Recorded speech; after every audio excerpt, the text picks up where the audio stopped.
What we found there was that electoral democracy is much more effective when it is complemented by deliberative democracy. And of course, both electoral and deliberative democracy are mechanisms to aggregate preferences at the end. Elections, we do that by electing a representative who votes for us. And deliberation, when we persuade others of our point of view and we come to a common understanding. That part of how deliberation works is really about voice. It's really about who speaks, how they persuade, and how points of view start coming together. Welcome to Ideas of India, a podcast where we examine academic ideas that can propel India forward. My name is Shruti Rajagopalan, and today my guest is Vijayendra Rao, or as he is known, Biju Rao, a lead economist in the Development Research Group at the World Bank.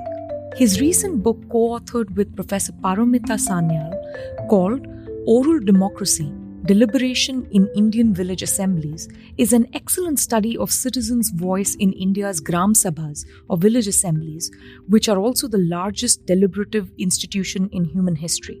I had a chance to speak with Biju about deliberative democracy in India, federalism and local governance, conducting ethnographic research, what it means to be a development economist, the relevance of methodology and history, and much more. For a full transcript of this conversation, including helpful links of all the references mentioned, click the link in the show notes or visit discoursemagazine.com. Hi, Biju. Welcome to the show. Hi, Shruti. So nice to be here. Thank you for inviting me. So normally when we think about local government, the focus for economists is on one of few things, and it's typically related to exit. And, one part of it is the literature that flows from Taboo on voting with the feet and sort of, competition between local governments for public finance. The other is sort of exit dictated by, the political or the voting process where, we replace elected government representatives. What I found really interesting about your book and your and Paramita's point of view is here you're thinking about a local government institutional design, which is not focused on exit, but focused on voice and loyalty. Yeah, that's a very nice way of putting it. I mean, Hirschman is one of my favorite social scientists. So let me put it slightly differently, right? Standard models of democracy, standard ways of thinking about democracy focus on exit, not just by economists, but generally the literature. Yeah, the literature on sort of democratic accountability comes from there, and so on and so forth. What we find, I did a review of the literature in a book called Localizing Development about 8 years ago now. And what we found there was that electoral democracy is much more effective when it is complemented by deliberative democracy. And of course, both electoral and deliberative democracy are mechanisms to aggregate preferences at the end, right? Elections, we do that by electing a representative who votes for us. And deliberation, when we persuade others of our point of view and we come to a common understanding. So that part of how deliberation works is really about voice. It's really about who speaks, how they persuade, and how points of view start coming together. And the loyalty matters here for two reasons. Firstly, it's an embedded institution. It's not going anywhere. So, it's a constitutional amendment and you're an expert in the Constitution. And so folks, slowly start making the Gram Sabha, which I'm talking about, the village meetings in India, part of the ritual of their everyday lives. And that also requires a loyalty commitment, an institutional commitment from the higher state. Because this is the local state we're talking about. So loyalty at two levels then builds institutional embeddedness. So yes, so those aspects, the constitutionality of it, and therefore turning it into a space for the free expression of voice, and we hope over time, a level playing field for the exercise of voice, that starts becoming very important. And what I find interesting about this is normally when we think about the voice, exit, loyalty paradigm, voice and loyalty are typically considered bottom-up emergent institutions, right? So the voice and loyalty come from the bottom and they affect change in the institutional structure from the top in a particular way. But what is interesting about what you point out is that the top-down institutional design, which is created by the 73rd Amendment, create this kind of bi-directional relationship where there is some new kind of loyalty which comes out through the deliberative and participatory process. Do you think that's a fair assessment of the project? Yes, but let me just put it slightly differently. The way I like to think of it, to use Jonathan Fox's term of a sandwich, the bottom has to meet the top. And that's what makes these institutions work, right? Just doing it on one side alone is not effective. There are two major themes in your book, and you talk about how, the discursive exchanges in the Gram Sabha center around two dimensions. So one dimension is, the distribution of public goods and personal goods, and we'll talk about that in a minute. And the second is one of performance of recognition and dignity. One really peculiar thing about the Indian federal system is how centripetal it is. And the worst casualty of that has always been local governments. And despite the 73rd and the 74th Amendment, we are still extremely centripetal in terms of the subsidy and welfare entitlement structure. So a very large part of it comes through centrally sponsored programs from the union government. And then there's a second part of that which comes from, state government programs and is led to trickle down further. Now, when I read the transcripts that you discuss in so much detail from the Gram Sabha meetings, there's a lot of discussion that is focused on making sure that individuals actually get the entitlements that have been promised to them, right? And this is whether it's the Narega or the ration card or the below poverty line cards. These are directly in some ways personal goods, public goods, which have directly been promised to them. And there is much less discussion on, collective action or cooperation or, other forms of deliberation. So my question is, how much of a change would there be in the deliberative nature of the Gram Sabha if it weren't so centripetal? That is, what would change if the welfare and the subsidies and grants didn't come straight from the top? Right. That's a deep question. There's several aspects to it. Creating a new political institution takes a lot of time. And the 73rd Amendment, as you know, was passed in 1992. So, and these recordings now in oral democracy in the book are quite old. I recorded them between 2002 and 2004, before NREGA actually. So we're just about, 10 years after the 70th Amendment. And it was just beginning to become a thing. The central government at the time had started all these schemes that they were dispatching through the panchayat system because they want to strengthen the 70th Amendment. Those schemes were individual benefit schemes rather than schemes for public goods. Yeah. So therefore, naturally, the discussion was focused on that.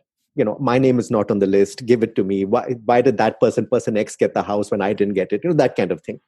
It's also consistent with a pretty big literature now in economics that shows that clientelism and clientelistic systems result in an emphasis on private rather than public goods. And so we are completely consistent with that, and we see that all the time.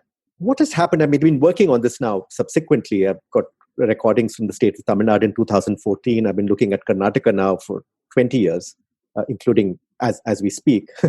Things are starting to change. So the discussion is becoming more and more about public goods for a couple of reasons. Firstly, the central and the state governments are giving allocations for public goods. For instance, Karnataka had something called the Gram Swaraj project, which is 12 lakhs, 1.2 million rupees for every village for the construction of public goods, not private goods. B, panchayats have slowly started to learn how to collect tax revenues of their own. Yes. Yeah. And which are all about public good allocation. The tax revenues that the panchayat collects from land records and so on are not really for private benefits. Third, state governments are also starting to allocate resources towards public goods. Yeah? So there are three sources of revenue, still centripetal largely in how they allocate funds, but the emphasis is slowly changing. And people are getting more sophisticated in how they discuss collective action as a result of that. So give it time, and it's going to become more that way, is my view. So typically, local governments can either raise their own revenue, typically through property taxes and so on, and other fees, or they can rely on intergovernmental transfers. And historically in India, other than some of the big municipal corporations, almost all the local government revenue has come from intergovernmental transfers, or rather has not come from intergovernmental transfers, because so little has been devolved, to Panchayati Raj institutions and urban local bodies. So now I have a slightly different question linked to deliberation. Now imagine a world where, let's say a really mature Gram Sabha system like Kerala, which is already very successful at devolving funds, moves towards a system where they're no longer relying on devolution, but they get their own revenue raising ability, they strengthen it, and most of their spending comes from local taxes. How does that change the second aspect, which is really big in your book, which is performance of recognition and dignity? Now we are suddenly entering a world where the marginalized are not participating directly in this, personal talk, as you call it, where is my BPL card and where is my Narega card? And they are likely, by reasons that they're not landowning or because they're poor, not likely to contribute to local taxes in a big way. What does that Gram Sabha look like if you were the types to speculate or bet on that world? So, we don't have to speculate because it's actually happening. Kerala Panchayats have increased their ability to collect revenues at the local level, not just because they have the power, which they always did, but also because people are beginning to trust the system more so they're more willing to pay. Yeah. Similarly, Karnataka. If you go to peri-urban areas of Karnataka, which are close to big cities but are under the panchayat system, you find in some panchayats 80% of their revenue is coming from taxes generated at their level. Yeah. So things are changing. At the same time, those benefit schemes are still there. The NREG is still there. The housing schemes are still there, right? So what you find is the discourse sort of getting more hybrid. Yeah, I mean, I'm not done actual research on this yet, but I've observed some of them. You find the discourse getting a little more hybrid with both discussions on public and private goods. But what is interesting, that this is going along with a shift in the political economy of caste. Because what's happened also is that you can attribute it to many different things. I mean, I may be a development economist, but I'm not a big one for specific causal attribution, right? So I think there are multiple causes here. The reservations make a big difference. The reservations for lower caste make a big difference. But there is also an increased shift. I mean, actually, we've been tracking 20 panchayats in Karnataka on this for 20 years, Kripa Anandpur and I, this is coming out. Lower caste, Dalits, are slowly beginning to acquire direct political power rather than derived political power. And what is happening with that is the discussions on public good allocation become about playing politics, right? And the Gram Sabha starts slowly becoming a space where people, I'll give you the story will illustrate this. I was in Karnataka about 5 years ago in Bidar district. And there was a school it was functioning, and there was a big village water tank next to the school that was about to collapse. Nobody was paying any attention to this. Now, we started an intervention which was trying to get people to participate better. And one of the things that intervention did is start something called a Makkal Gram Sabha, the Kids Gram Sabha, that would inform the larger Gram Sabha. That has now become a thing in Karnataka. It's all over the place. Kids got together and said, please don't let that water tank fall on our heads. And immediately the thing was fixed. So we got a paper on this called Anatomy of Failure. We talk about these things. These slow shifts in how Gram Sabhas are functioning are wonderful to see. The evolution of the system. Yeah.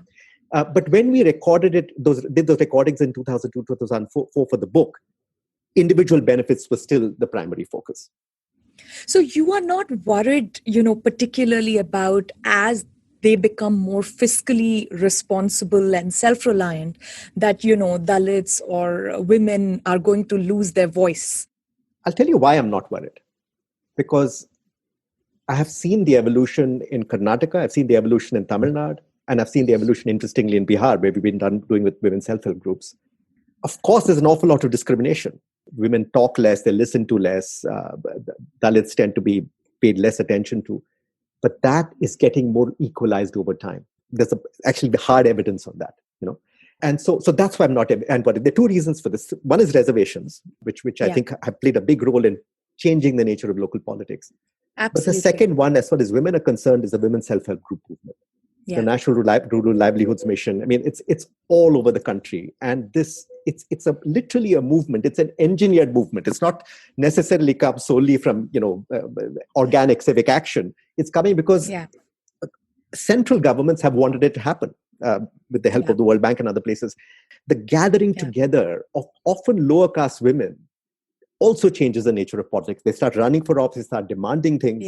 Sometimes, unfortunately, to the exclusion of things that may be also of general interest. It all becomes about women's issues. That sort of it sort of crowds out other things. That's the other problem. So I'm not at all worried about things getting less equal. I'm perhaps more worried about usual things like efficiency and so on. But I'm not worried about equity. So, one thing you mentioned, which is very interesting, and it's also there a little bit in the book and some of your other papers, on how the existence of women participating in self-help groups in the same districts actually makes them more deliberative in Gram Sabhas, even though these are two completely different spaces, right? So what do you attribute that to? Is it just, is it learning by doing that, you've learned to deliberate in a particular context and you're taking some of that learning into another context? Or has it got to do with no space existed before? So I think there are three things going on. The first is what you said, your first point, which is that women belonging to groups start learning and start having the agency to express themselves in those group meetings, deliberate amongst themselves, not in the private sphere, but in the public sphere. So you're creating a public sphere where women are welcome. The self-help groups do that. The second thing, and that's, I think, terribly important, is the role of the state governments, because at the end, this is a state government story, in how much they integrate women's self-help groups within the panchayat system. So, for instance, in Tamil Nadu and Kerala, the president of the village is the de facto president of the women's village organization. You see? So that means they have to talk to each other. In Andhra Pradesh, it's exactly the opposite. The women's self-help groups take over everything. So that convergence is terribly important, because then, there are actually funds that have to be discussed and issues that have to be discussed, bring them together.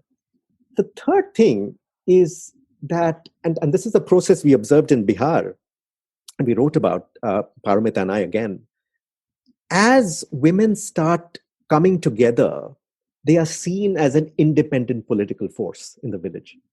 Women become the political force, not caste, and often poor women, and are therefore able to, they become a vote bank. You have to start listening to them.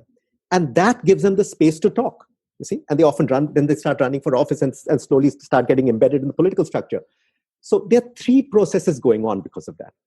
But the support, again, the sandwich idea, the support of the higher state in making and facilitating that is very important.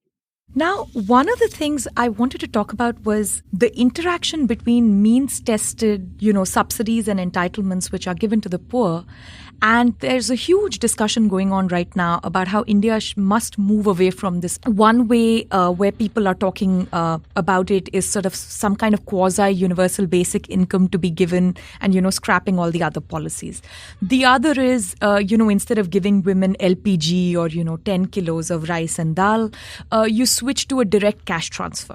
How do you think this is going to change the process of deliberation at the local level? Now you are no longer fighting, using rude talk or personal talk and saying, you promised me I was supposed to get an LPG cylinder 6 months ago and I still don't have it, and so on and so forth. So in some sense, I feel like these subsidies have played a huge role in the way the deliberation, in bringing more people in to participate. Do you again fear that as we switch the welfare system in India, that is going to become an unintended casualty would be the deliberative process? That's a good question. Again, I'm not fearful, and let me explain why. The proxy means tested method is itself, even in our book we talk about it, not always been the norm. Remember, when we wrote that book from 2002 to 2004, BPL lists had to be vetted in the Gram Sabha. The BPL status, the below poverty line status, was determined by some sort of silly survey that the government instituted. And they created some silly score and you arbitrarily got the score or not. But there were always errors of exclusion and errors of inclusion. Therefore, that list had to be cleared by the Gram Sabha. And a lot of our debates are about, why the hell am I not on the list? Why is she on the list? So that debate goes on. And that, by the way, that community-based poverty targeting is a central feature of the NRLM. Or the natural rule. It's called, they call it the PIP, the participatory identification of the poor. That's a very central feature. Now, the second thing is there will be, so the NREGA still remains the biggest sort of poverty program in the country, right? And that is self-targeted. So there's no issue of targeting there because you go there if you want to go and you get your guaranteed income. But there are issues with whether you receive the money, there are issues whether the bank account, and those issues remain. They haven't disappeared. Those are discussed on the Gram Sabha and in social audits and so on. And the third thing is that as panchayat systems mature, take a slight aside, in Karnataka, because of COVID, is they're finding that rural areas are doing better than urban areas in dealing with COVID, simply because the panchayat system exists. And the panchayat system is allowing governments to function better, to there's a sort of ethos that allows more efficient allocations, support better, testing better, even social distancing is better. Now, what is happening with that is every other ministry, not just the RDPI, the Rural Development Panchayat Raj Ministry, but every other ministry is saying, my God, the panchayat is a good system. Let's give more power to it. So that realization is coming in more and more. And as a result of that, I think what you'll find is, going back to my earlier point, there's going to be a lot more public goods allocation via the panchayat system, the building of infrastructure, the building of, dealing with school construction, even at some point, Madhya Pradesh was doing this hiring and firing of teachers. That all of those are slowly, I believe, going to be given to panchayats more and more because ministries are going to see that that's the best way of doing things. So the deliberation will then shift from I didn't get to the private good to how do we allocate the public goods better. And that's, of course, the ideal circumstance. What I found very interesting about when you were talking about the, inclusion-exclusion problem is, once again, the union government's focus is always like a top-down technocratic approach. So the way the development experts and the union government thinks about this problem is, let's bring in a technological solution like Aadhaar, right? We can biometric everything, and that is going to remove our type 1, type 2, inclusion-exclusion problems.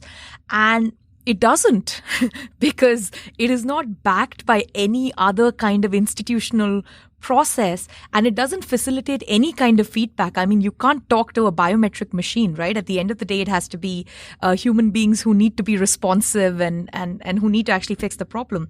What I find really interesting is there is a pre-Aadhaar model for eliminating inclusion and exclusion errors, which is actually not technocratic, which is completely bottom up. And in one way, there is lower corruption, there's greater public scrutiny, because the unfairness of your neighbor getting something that they do not deserve because they're actually not poor or they don't qualify for the LPGs. I mean, that unfairness just comes through in the rude talk so clearly. When you look at the transcripts, it's very difficult to substitute that or bypass that, in any way. That's a bigger question about what's the role of technology in participation and deliberation. How do they play together? And what I've sort of become very firmly a firm believer in it, that they're not substitutes but complements. And the question is, how do we make them better complements? So one thing that I've been very interested in, and I've been, again, working with the Karnataka government on Tamil Nadu government, and we're doing it in Indonesia and going to start doing it in Nepal, is to find ways of giving village communities the ability to collect their own survey data. Yeah, we call it participatory tracking. Technology makes it so much easier. So we give them tablets. We develop systems by which there's a very simple questionnaire that they follow. So they're household questionnaires that they do, and we did that in a pilot of 40,000 households in Tamil Nadu. It worked beautifully. And now we're developing it for public goods, where there is a digital map of the village. And then the village communities start rating and providing report cards on the quality of public goods, and on common property resources as well. All of that is then importantly mapped on visualizations that are presented in the Gram Sabha, so that they start seeing their own data themselves. And of course, you're doing it at every village. You can do a census every 6 months if you want. There are lots of uses of technology that are entirely complement to this. And I think Aadhaar can also be used that way, because the Aadhaar system is there. I mean, the country seems to want it with all the caveats. But deliberation Gram Sabhas with the Aadhaar together will work very much like proxy means and the Aadhaar and the deliberation process together. I mean, I think that's the way we need to start thinking, rather than this way of thinking, which unfortunately still exists in India, of an either-or choice. The binary, so solve the corruption problem by sending money directly there. Well, people are very, very smart. They will find a way of getting around that. Exactly. Unless there is collective action involved where people are, because of their own interests, countering that. I completely understand your point of walking away from binaries, but there's also another point about how we view a system, right?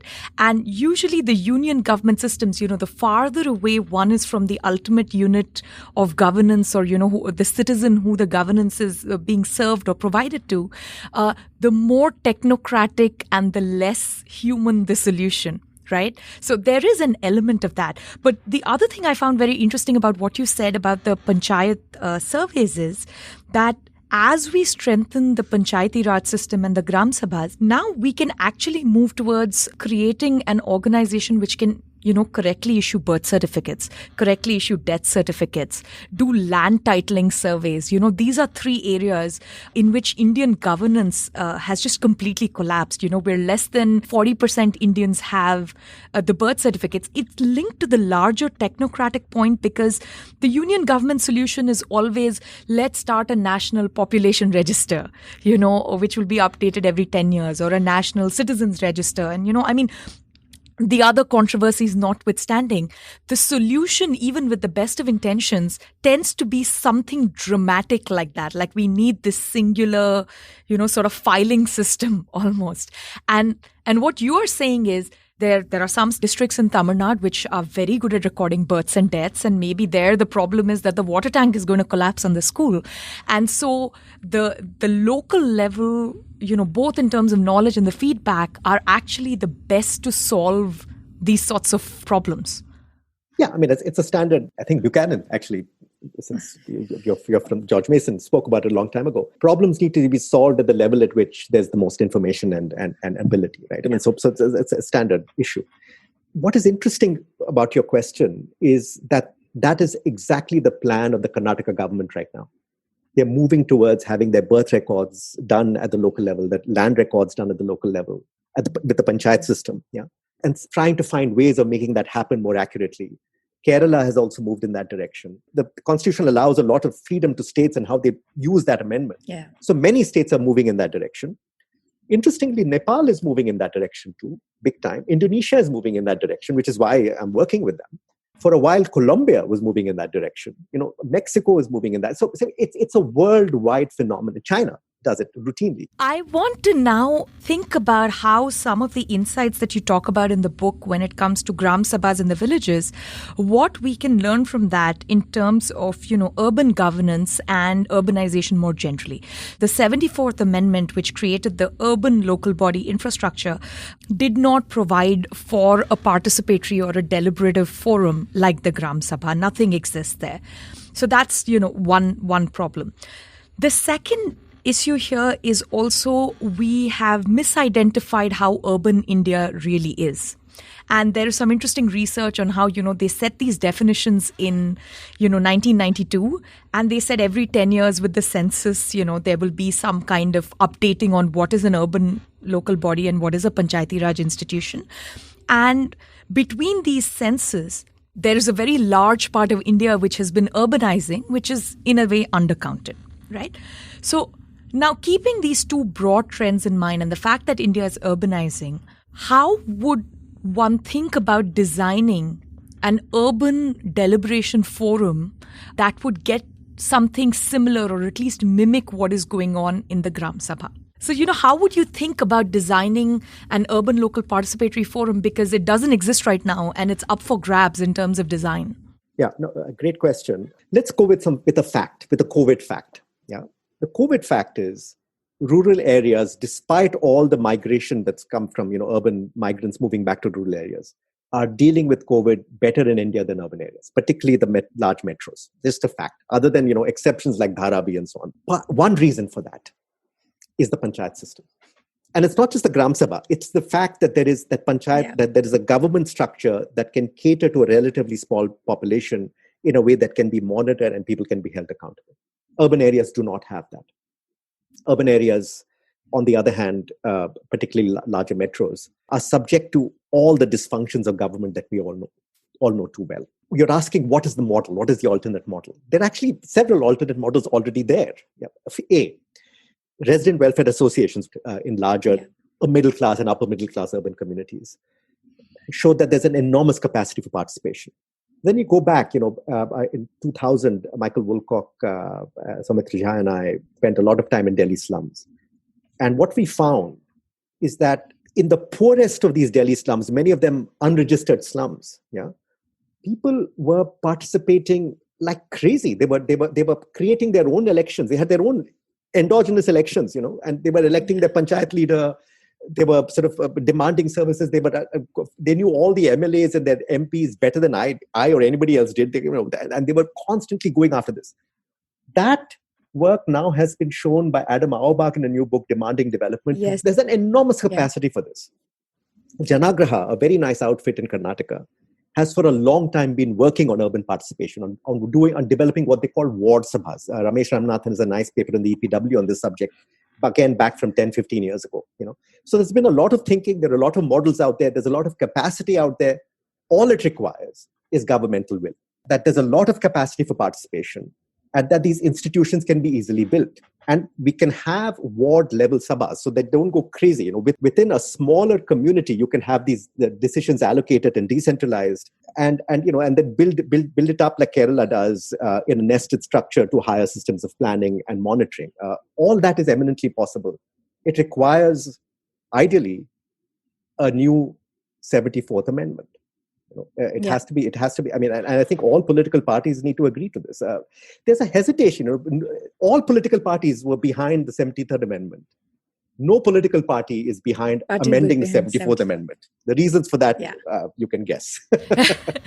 No, but, a flip side of, there is a fundamental difference between urban living and rural living. And urban living just has a lot more congestion. But people tolerate it because, the gains from living in urban areas are just so large. One of the things I have observed with resident welfare associations, in Delhi, and that's sort of the place I visit the most, is just the NIMBYism. There is a very high degree. In fact, now they're converting public areas into private areas. Everywhere in Delhi, especially the posh colonies, you see, they've turned them into gated communities, right? The public park is now only for the people of that street to use. No one can just enter. They've actually privatized public roads.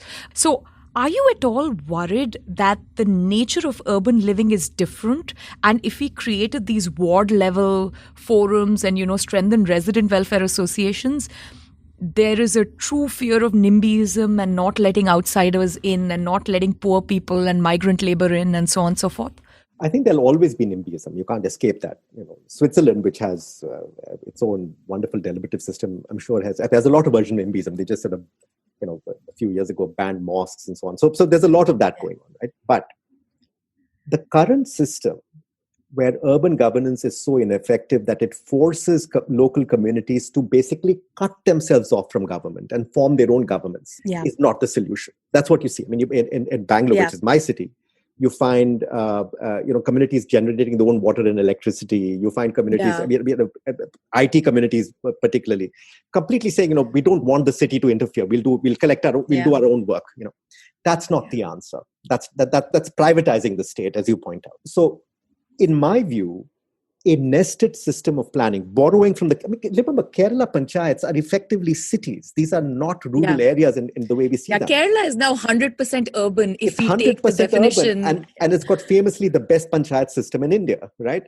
Yeah. Just lift that model and bring it to all the urban areas of India, where there's a nested system of planning, going from the street to the ward, to maybe a part of the city, then to a neighborhood, from the neighborhood to the whole city, where there's an integrated system of planning and monitoring, and the sandwich process works. As I said, the models are out there. There has to be political will. I am not at all worried that if done right, that it will at least assuage some of those issues. The need to separate from the larger state, and to create your own private state.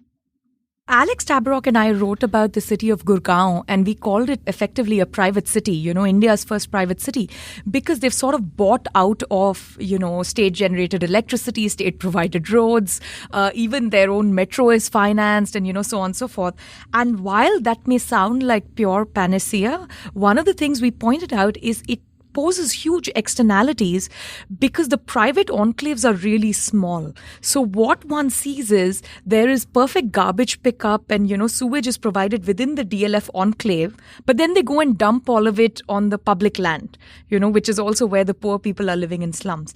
Every single IT park generating their own electricity and, running their own bore wells has created huge problems of, depletion of the water table and, air pollution and so on and so forth. So even the privatization is happening at such a low level that it's actually not efficient. It's not like a functional private city where it's completely different from the state, or they have these beautiful, the ideal nature of competing private cities or something like that. And all correct, happens in Bangalore as well. Gurgaon has the additional problem that because the connecting roads are dealt with by the real state, they don't care about Gurgaon. Yeah. And hence every Gurgaon household now has to buy a boat in the monsoons, right? So,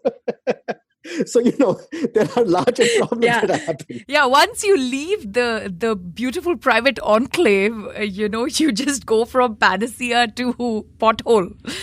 One large, big question that emerged from the book, and this is, we didn't go into your method, which is actually very interesting.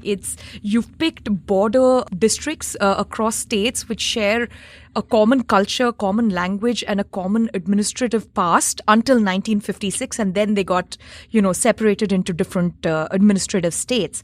And, one example is, let's say, Coimbatore and Palakkad. And this is, Coimbatore is now in Tamil Nadu, Palakkad is now in Kerala, but historically they've both been Tamil speaking, and, there's intermarriage and there's families living across these districts. They have this rich history, but now they're in separate spaces. And here you point out that there is a big difference in how they deliberate, right? So even though Coimbatore has, medium state capacity, a medium level of fiscal devolution and so on, Kerala is of course higher, therefore Palakkad does a little bit better. There is quite a big difference in how they actually deliberate, right? Now, one aspect of this that emerges from your book is because, the state systems are designed differently and Kerala is just a more mature Panchayati Raj system. The other part or question I had on this was, do you think once again this has to do with learning by doing?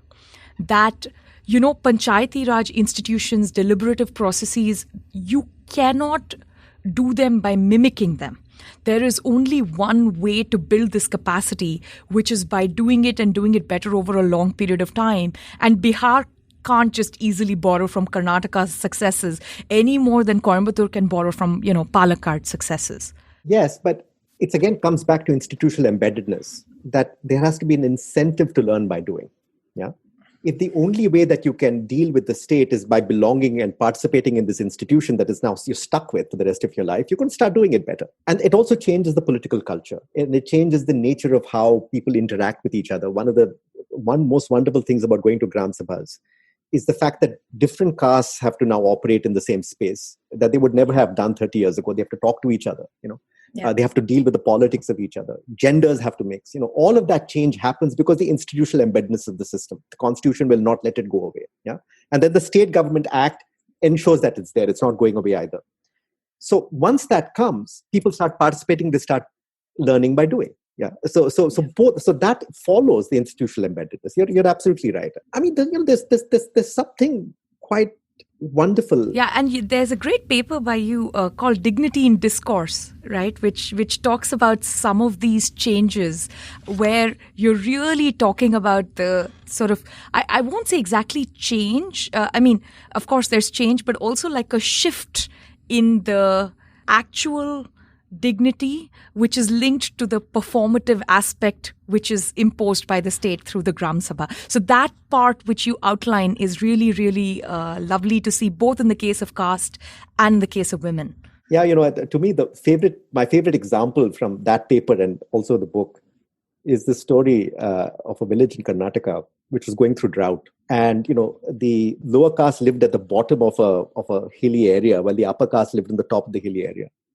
And the Gram Sabha was all about the lack of water. The wells were all dry and so on. And so the upper caste guy was saying, there is no water in our wells. How are we going to get drinking water? And the lower caste guy, who lived downhill And therefore, his well had plenty of water. Said, "You're welcome to come to my well and take the water."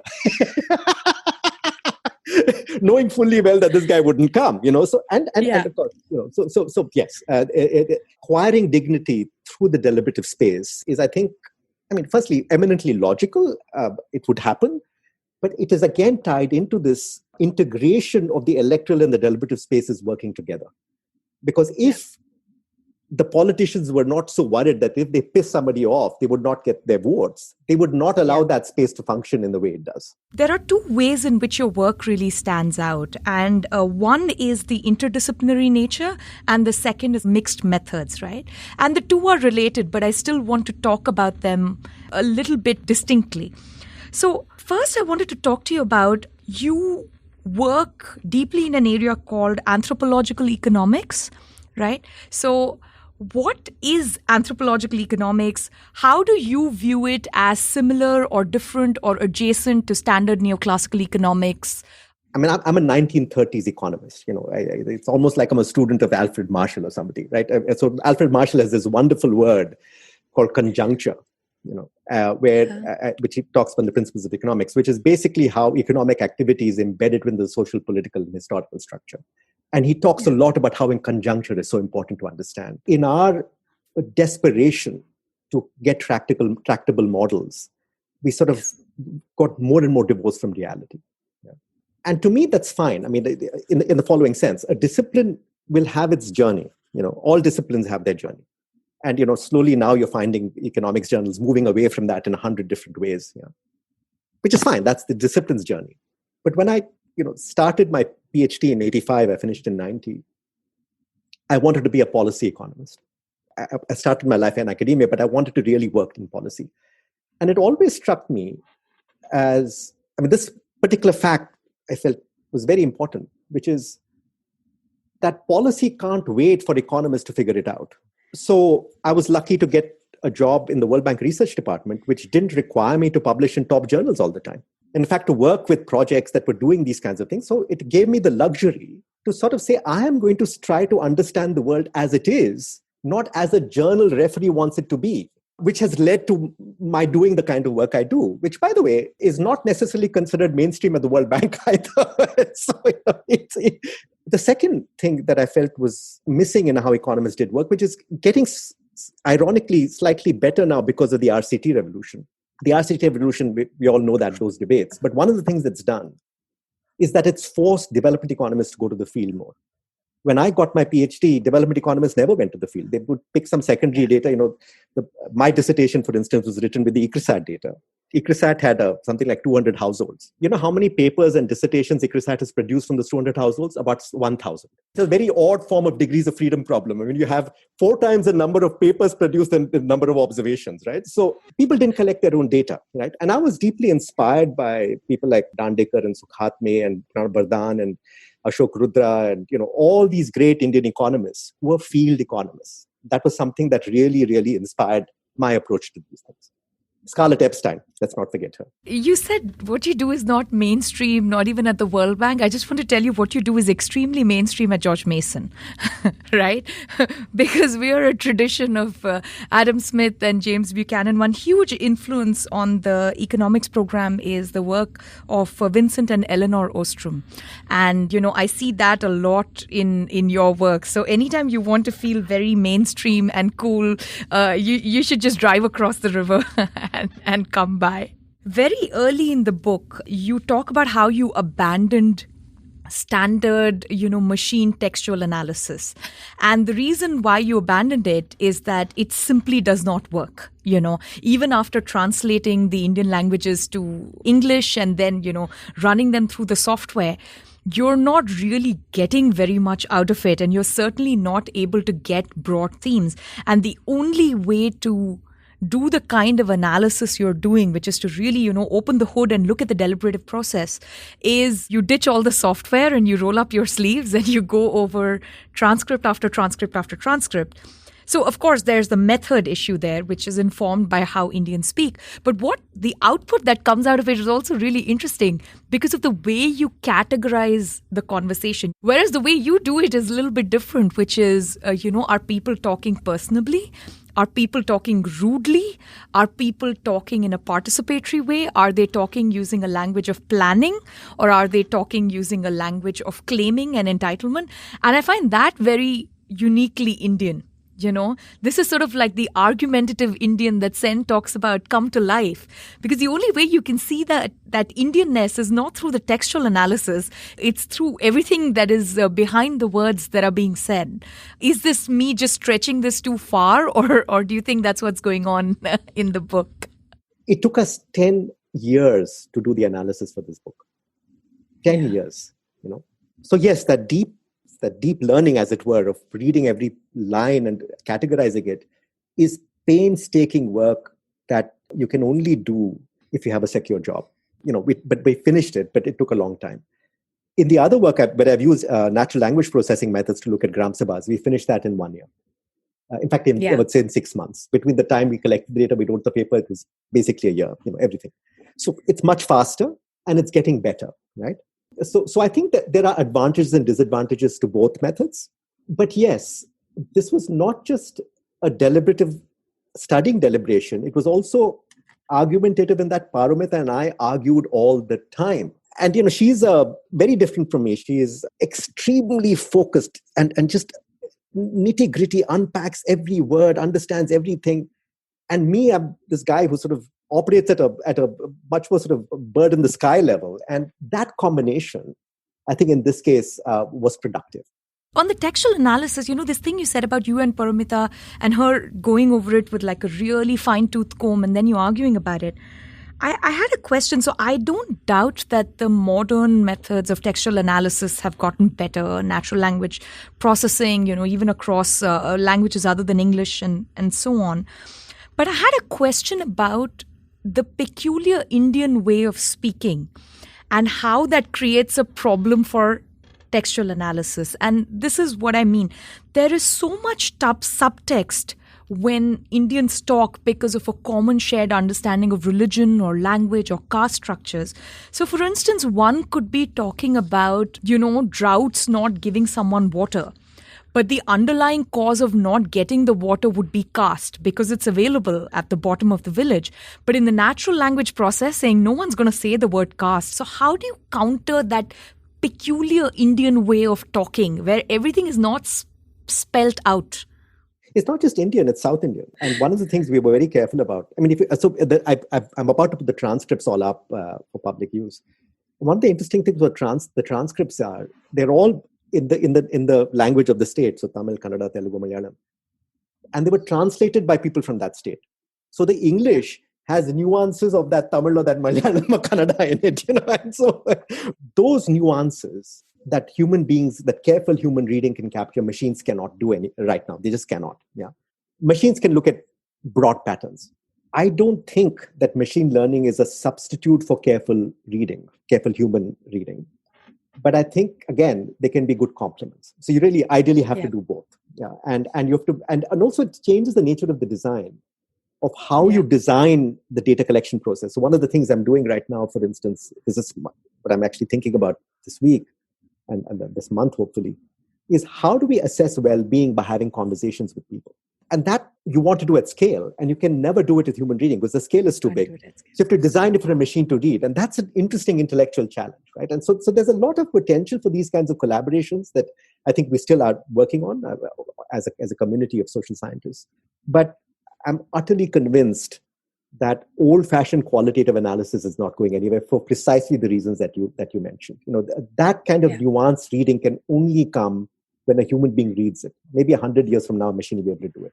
Particularly, but you have to be good. You have to be like Paramita. You talked about RCTs and, there's a lot to complain about, but I want to parse out the RCT discourse with the development discourse in a little bit more minutely. So One part of your criticism, and this is coming from your recent comment, in the World Development paper on RCTs is, one problem is, of course, the question of overreach, right? As you call it, it is a case of the tail wagging the dog. So the questions researchers are asking are now guided by the method as opposed to the method being guided by the real world questions. And the second kind of problem is a problem of external validity. Now, there have been lots of critiques of the RCT approach, and recently a volume has come out, with a whole number of economists. What sets you a little bit apart is you don't want to eliminate the RCT method.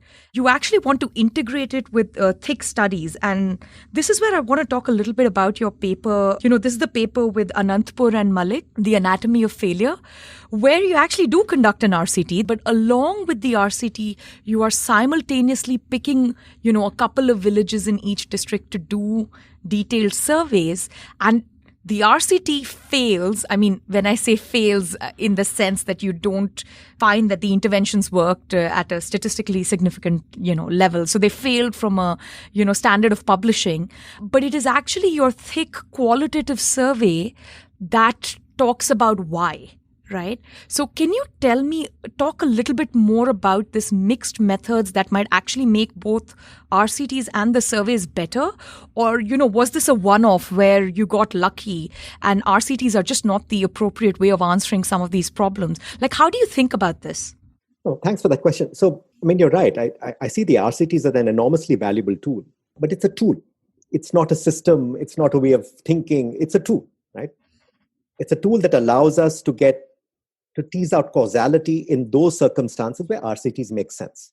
In Anatomy of Failure, we dealt with one criticism of RCTs, that they don't tell you why. The mechanisms, what you see in RCT papers when they want to talk about mechanisms, you'll see an economic model out there. This theory does this, and we maximize this, and this is how we understand the mechanism. What does that really tell us? It tells us what this person has sat in their nice air-conditioned office and worked out, in their heads why they may have got the results they did. But what actually happened, there's no data on. And from the beginning, I've always loved doing ethnography. It's something, and qualitative work. It's always been part of what I've loved being a social scientist for. And Kripa is a sociologist, and that's what she does. So what we did, we did the sort of a 100 villages treatment, 100 villages controlled, randomly assigned. And then in 10% subsample, we tracked those villages over the course of those 2 years that the intervention was being done. And you're right, what we found was that the intervention didn't work, but the interesting insights came from the ethnography. That's where, and the reason I call it an ethnography and not sort of qualitative work is because we had our interviewers living in those villages over a 2-year period. You may be interested to know that we continued the fieldwork in that 10% subsample till 2 years ago. That was from 2007 till 2018. And we're writing a book on that. And the insights, a lot of what I tell you about what I know about panchayats come from those insights, watching those villages develop over a 15-year period. In fact, we have a plan now to send one of our guys back in the COVID period to see how they're dealing with COVID. So that's one aspect of mixed methods that I find very valuable. And, there are folks doing it in other parts of India. It's become a thing, and I hope it really becomes a standard part of the toolkit. The big challenge in doing it is that economists don't generally tend to get along very well with other social scientists, and vice versa. Yeah. So you have to have this integrated team, but not everybody's, killing everybody all the time. So the emphasis, according to me, in economics, especially in recent years, has been one on causal effects. Whereas there could be multiple causal mechanisms that led A to cause B. Right? Whereas all the focus for us is, did A cause B or did A not cause B, and the identification. But what are the many, many, many mechanisms through which A might have caused B is completely absent. And my sense is the reason they're absent is, of course, economists don't play well with others and so on, but also just the fundamental nature of how economics programs are taught and designed. Perhaps, Shruti, but I'll slightly disagree with you. I think that's changing. That's changing a lot. For instance, my friend Scott Cunningham has just written a book called Causal Influence. Influence. The mixtape on causal influence, where he in fact talks about multiple sort of causal mechanisms. And so people are beginning to think in these terms, borrowing from computer science and other places. People, Scott himself, who I've known a very long time, started out studying English literature. So he's very interested in ethnography, so he likes doing that kind of stuff as well. So as do many economists. So younger economists, I think, are thinking differently. The problem is, as I said earlier, it's in the trajectory of how a discipline grows and learns. And the fact that that point of development at the discipline is the one that influences the policy of the day. That to me is the problem. Rather, instead of listening to somebody like Hirschman, who talks so broadly about what policy was, we listen to the current Nobel Prize winner. Whoever the current Nobel Prize winner is a fashion of the day, whoever it may be, right? I have a deep aversion to the idea of the Nobel Prize in economics for that reason. And the second problem is that we as economists are trained to start believing that the assumptions we make for reasons of tractability, whether in empirical work or theoretical work, are the truth. And that screws up how we look at the world. I spent 2 very pleasant years at the University of Chicago as a postdoc. And I used to be astonished to see my fellow young assistant professors, graduate students, talk about their love lives in utility maximization terms. It would just be, come on. And then, of course, you start writing these papers, as I did too, by the way. So it really screws up with your head, I think, and that's where, instead of questioning the assumption, you accept the assumption as the truth. That's what I think slowly is changing. Let me put my optimistic hat on and say, I think it's going to get better. I like your optimism. I don't share it, but I really like it. I'll tell you why I appreciate this, this aspect of one interdisciplinary work of, big team of lots of different people, and also doing, thick ethnography or rather ethnographic projects over a very long period of time. I think it does 2 things, right? Like the way people think about qualitative research in some ways is, it's going to, add an additional layer of evidence or, supplement the quantitative analysis. It's worse than that. Generally speaking, qualitative work in economics is seen as a pretty picture to explain what's going on. It's data in its own right that you get less of. Sorry to interrupt you. Yeah, no, absolutely. And when it combines with data in its own right, in the quantitative sense, they think of it as an additional layer. But to me, what is better about, or rather what is useful about doing this kind of ethnographic or qualitative work is one's hypotheses are more rooted in the real world. The questions one is asking will be different, not that the answers one is providing would be a little bit more robust.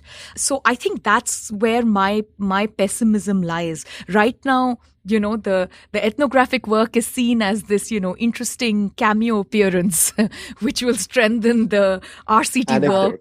Last question about, both RCTs and, this obsession with identification in economics.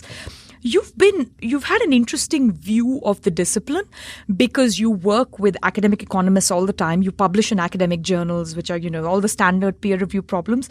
But at the same time, you work in the social observatory at the World Bank, which is as you said, a completely different world and, sort of protected from the usual problems. So what do you think is going on? Is there something really broken about the industrial organization of how we produce economists? Does it have to do with the tenure system? Does it have to do with the, this journal peer review referee system? Like, where is this coming from? It wasn't there 40 years ago. It wasn't there 80 years ago. Alfred Marshall, who you admire, famously said, the math has to be there to make sure you have logical arguments. Then he said, burn the mathematics. So now we've gone like a very, very different way. So what do you think is going on within the IO of economics? Hierarchy. Economists are great believers in hierarchy. For some reason, we have developed, since the post-World War II era, that model. Another economist I admire a great deal is Kenneth Arrow. If you read Arrow's own writing, it's so brilliantly, beautifully, elegantly written, where the math is playing an appropriate role. The math is not the point. It's the ideas that are the point. You read Hirschman, you read Kenneth Boulding, long revered. That kind of economics. Arrow, of course, because he was Arrow was the genius of economics, right? And so he was able to do both, and then, of course, influenced mainstream economics so greatly. But, I did a book called Culture and Public Action, edited a book called Culture and Public Action, which is all about economists talking to anthropologists back in 2004. Arrow gave a blur. He loved the book. And there was no math in the book. Another example of somebody who does that very well. But for the most part, Sen actually said this, that if you want to have a career doing philosophy and economics, you better first prove that you're the best economist of them all, mathematically. Yeah. Then you can do the stuff on the side. That shouldn't be necessary. That should not be necessary. Yeah. This, and many economists have talked about the top 5 items, that you have to publish in the top 5. That's how you get tenure. I'll give you an example that has happened to me a couple of years ago. I used to have all these young people work with me, and I still do. And a very sort of well-known top development economist came to one of the women who's working with me and said, don't work with Biju, you'll never get a job. Thankfully, she got a job. There is this hierarchy of who's smart, who's not smart, who is better, who is worse. That the idea that the point of life is to become a professor at Harvard, and you do that by publishing in Econometric or the AER all the time, or JPA, whatever. And that, of course, topped by the Nobel Prize. That's why I don't like it. And that whole thing becomes a superstructure, and it incentivizes everybody to write in a certain way, publish in even if you don't want to. When I started my PhD at the University of Pennsylvania in 1985, as I said, I was so depressed with what I was being taught in my first year that I went over to anthropology. Arjuna Padre, the anthropologist, was the grad chair of anthropology at Penn in those days. And I said, can I move to anthropology? He sat me down and we talked for about 2 hours. And he said, Biju, you're not an anthropologist, you're an economist. So he said, go back to economics and be an anthropology spy in economics. And so I've been trying to do that ever since in some ways. But there is a problem in the sense of that hierarchy. What is interesting to me, and we both on Twitter, and I'm not deeply active on Twitter, but I observe. And what is interesting to me is to see the equalization of that slowly happening, which is why I'm optimistic. I think young people are seeing the stupidity of this. They're sort of seeing that, interesting things are being said by people who are not economists, whether they're psychologists or sociologists or whatever. They're listening to others, the best of them, right? And so they're beginning to start thinking differently and incorporating those ideas into their language. And, so I'm very, very hopeful that that's changing. And it's interesting you talk about the Nobel Prize being the top of this superstructure. It's very Hayekian, your view. Hayek in his Nobel Prize lecture just poo-pooed the Nobel Prize and said they shouldn't exist. And you're right, it creates 2 things. It creates superstars and it creates fads. And then there is an elite mimicking, right? Everyone needs to must mimic up. And my colleague here, Alex Tabarrok, and I wrote about how in India, the elite mimic development from the West. So the one aspect is just this kind of elite mimicking. Of course, it starts right at the top in economics with the topmost structure. But I'm afraid it has entered development policy. It has entered regular policy. It's been with us from the beginning. That if you look at development policy, and I've been telling people to do this research, if you can with Texas data NLP methods, now you can do it quite easily. If you look at World Bank reports going back to the inception of the World Bank in what is it now, 75 years. So anyway, 1950 something, you will see that policy messages mimic what the latest fad in economics is. Whether it's old macro modeling, and of course it's all about RCTs, and at some point it was all about neoliberalism, whatever it is. It is whatever fad is. You're 100% right. It's what Peter Evans very famously called isomorphic mimicry. I mean, he's a sociologist. Yes. That's really the word that I think fits that very well. Yeah. But India had a different tradition of economics. Yeah. If you look at the kind of economics that was done in the Institute for Development Studies in Trivandrum, or ISEC in Bangalore, or even the Institute of Economic Growth in Delhi, where it was an interdisciplinary culture, where it was very grounded, and Pranab Bardhan exemplifies that. Pranab Bardhan, of course, he'll always tell you that he's in economics, he's primarily known as a trade economist. None of us think of him as a trade economist. Because his work, and Pranab has been a great inspiration for me, has been grounded in these terms. He wrote edited a beautiful book of Conversations with Economists and Anthropologists back in the 80s. Yeah. Again, greatly influenced me. Stephen Margolin is another great example of this, who within the Harvard economics department was trying to create his own space. There are a lot of, Tyler Cohen in your own department, there are lots of people who do this kind of, who try to think this way. And in India, it was a very long embedded tradition. My worry is that they are all gone now. And you're left with a standard community economist, sometimes very, very good. But, you have some counterexamples. Rohini Somanathan's recent work is trying to go back to that tradition. To some extent, Ashwini Deshpande's recent work. So that's slowly changing as well. And you're optimistic. Optimism. No, your optimism is infectious, I think. I want to switch gears a little bit and talk a little bit about you. I know that you're a third generation economist, your father and your great uncle. So was that the reason you chose to become an economist, even though you've been talking about your deep interest in anthropology and ethnography? So can you think of some seminal moments or, books or intellectual influences or teachers along the way that sort of, that have shaped you into the kind of economist you are? Yeah, wow. Thanks for that question. So, yes, I am a third generation economist in the sense that my granduncle was an economist, my father's uncle. And he was B.K.R.V. Rao. I was named after him, as it happens. And so that was always a thing with me because in school I did economics, 10th, 11th, 12th standard, and his name would appear in the textbook, and he would say, wow, that's my name. This is, of course, B.K.R.V. Rao, who was really important in development planning and was member of Planning Commission, was very important in Institute of Economic Growth, setting it up, Delhi School of Economics. So he's sort of, a seminal figure in Indian economics, and a student of Keynes, of course. And a student of Colin Clark. So what I used to do when I was a kid, I used to come to Bangalore, for holidays. I was in boarding school. And he was by that time retired. And I would come and tell him, I read this in the textbook in 10th standard, 11th standard textbook. And we would have these debates, and he was talking about balanced and imbalanced growth and how he thinks economics should speak to other disciplines. He always tried to do that at the Delhi school, how he brought M.N. Srinivas to the Delhi school and all this kind of stuff, And this was what I thought economics was. And my father, who was very influenced by his uncle, was a manager. He's writing a book now about he got his master's from Delhi school. He was in third batch of Delhi school. But he spent his life as a manager. At the end of his career, he managed NCER. He was the Director General of National Council for Applied Economic Research at the liberalization period, when Narasimha Rao and then Vajpayee were Prime Minister. And his approach to economics was always very practical. How can we do this to make things better rather than publish in papers or whatever else? So these are the guys who influenced me in many ways. My granduncle in particular would make me read Marshall. I mean, this is how I know Marshall, Adam Smith. So I read all these when I was very young.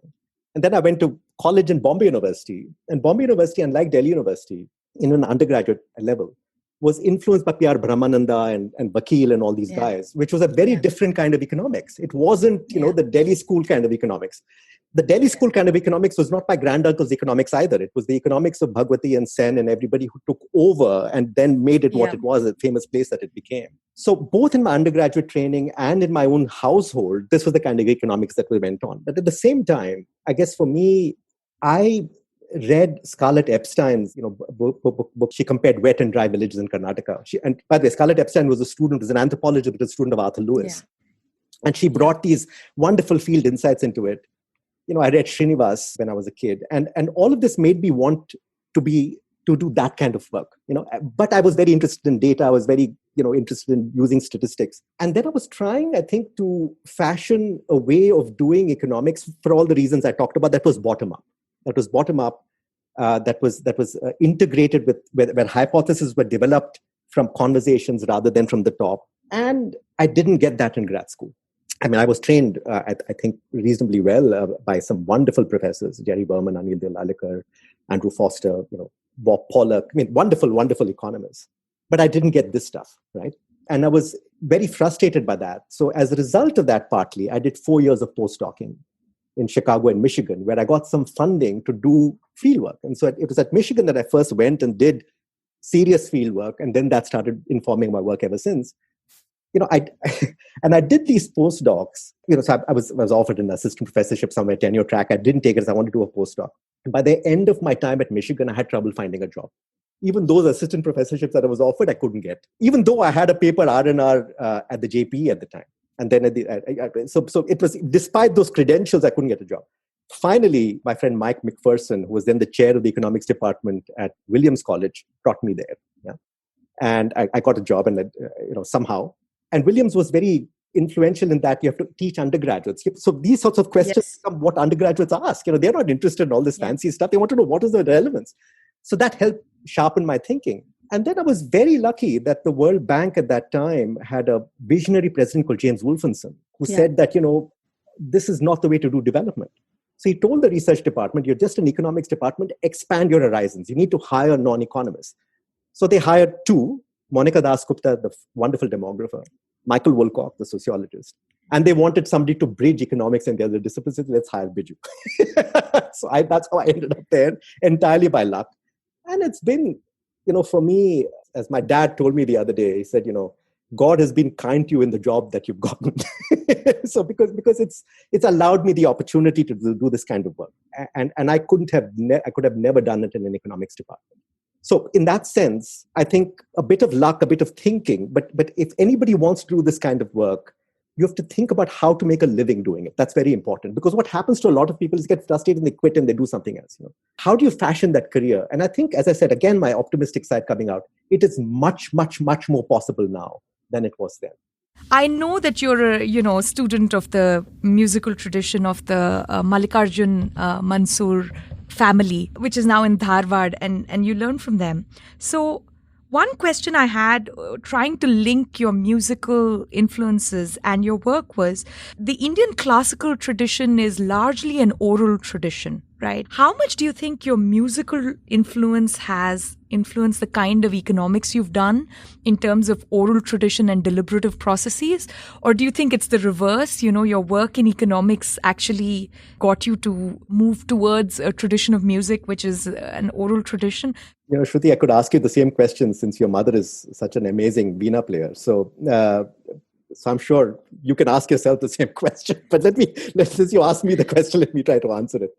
I think what I try to practice in my economics is what you might call an Indian style of economics. What do I mean by that? I'm deeply embedded within Indian Hindu spiritual traditions. I mean, I'm a religious guy, not in that superficial way, but it's part of what makes me. So I read a lot of Hindu philosophy. And the approach there, as you know, is a reflective approach. You're looking for a larger reality. And then that larger reality is what is influencing how you see the world, which is, for us Hindus, play of the Lord. It's Maya, right? So how do we make sense of how human beings are constructing themselves?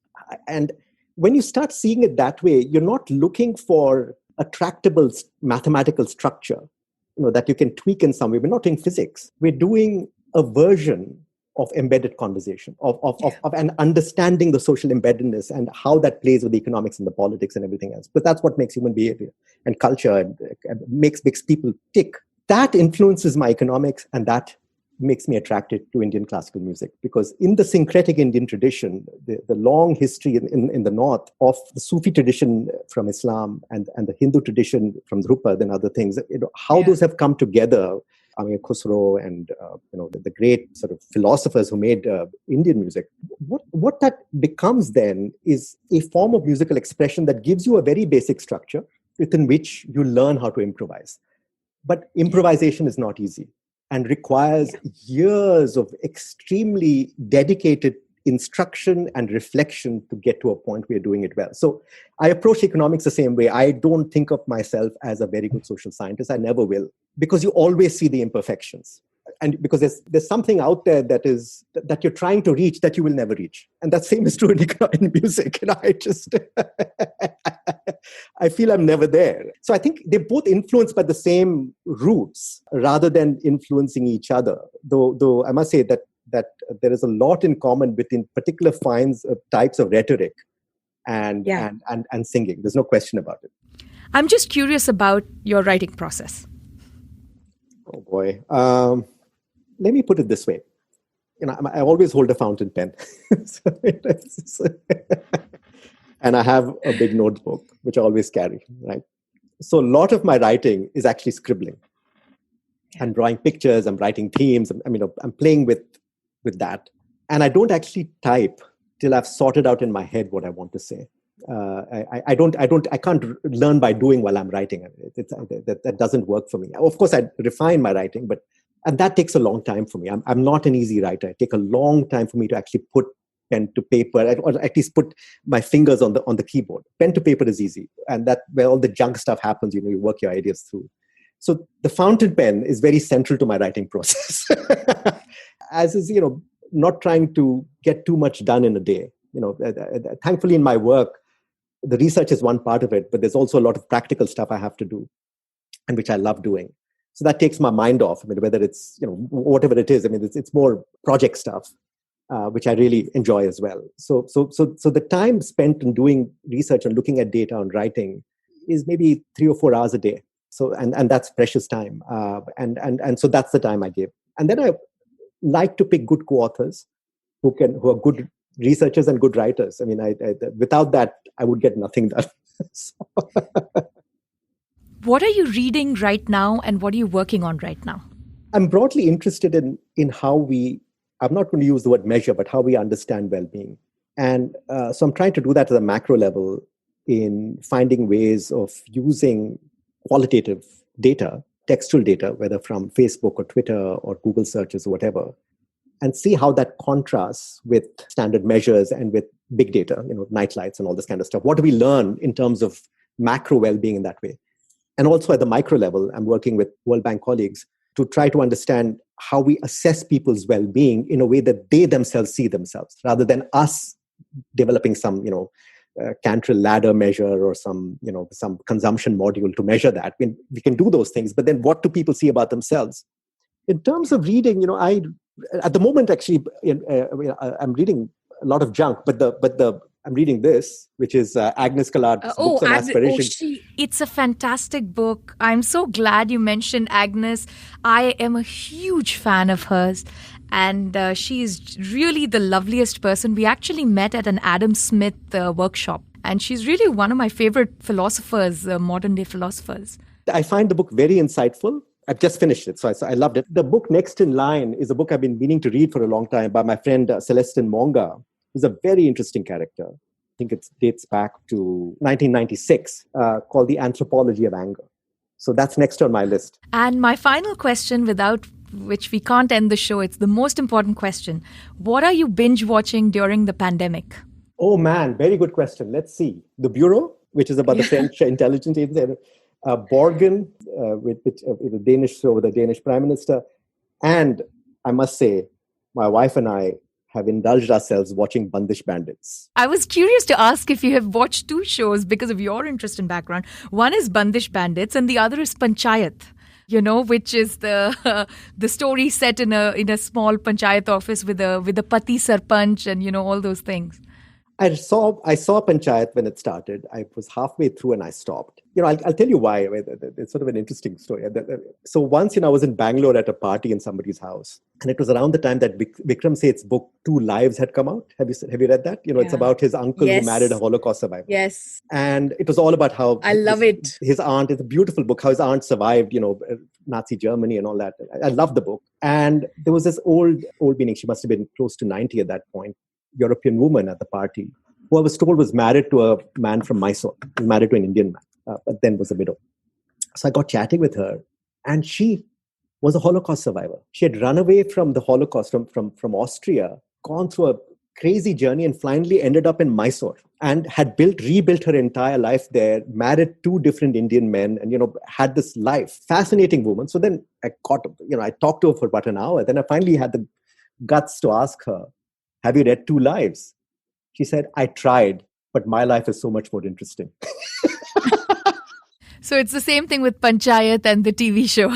I found it a little too fictional, And Bandish Bandits? I hope I know that your teacher is not like that. So that's a lot more fictional. Let me just say, my teacher, my Guruji, Pandit Rajshekhar Mansoor, it was spent 25 years as an English lecturer at Dharwad University, Karnataka University, Dharwad, and was chair of the English department. So he's a wonderful teacher, and is enormously patient, enormously kind, and has a very modern approach to teaching, where he doesn't focus on the technicality, but on the bigger ideas. And then the technical details come, that for me, that was a wonderful, it's just an amazing teacher. But no, he's not like that Guruji. He's very generous. He's very kind, very Catholic in his read. I mean, he's a very, very, very, he's got a PhD from the University of Wales. He's a very well-educated man.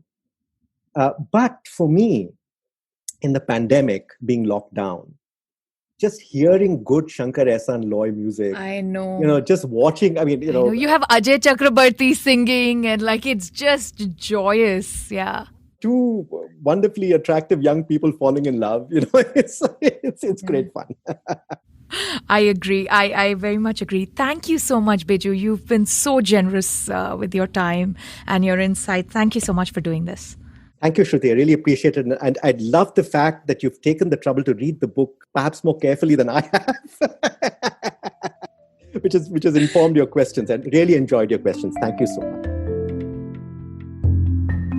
Thanks for listening to Ideas of India. If you enjoy this podcast, please help us grow by sharing with like-minded friends. You can connect with me on Twitter at Shruti Rajagopalan. And here is a sneak peek of my next conversation with Rohit Dey on the functioning of a people's constitution. What I try to argue is that for many of the communities I look at who enjoy little political capital, so the bazaar trader, unlike the big Marwadi capitalist or the big Parsi capitalist, might have his personal networks in the local party, but he doesn't have a kind of standing to speak out in the wider public. And in a way, converting this economic issue into a question of technical administrative regulation allows them to poke holes and spokes in the government policy more effectively than taking it on full strength, which I think would have been hard to do given the kind of things existing at the time.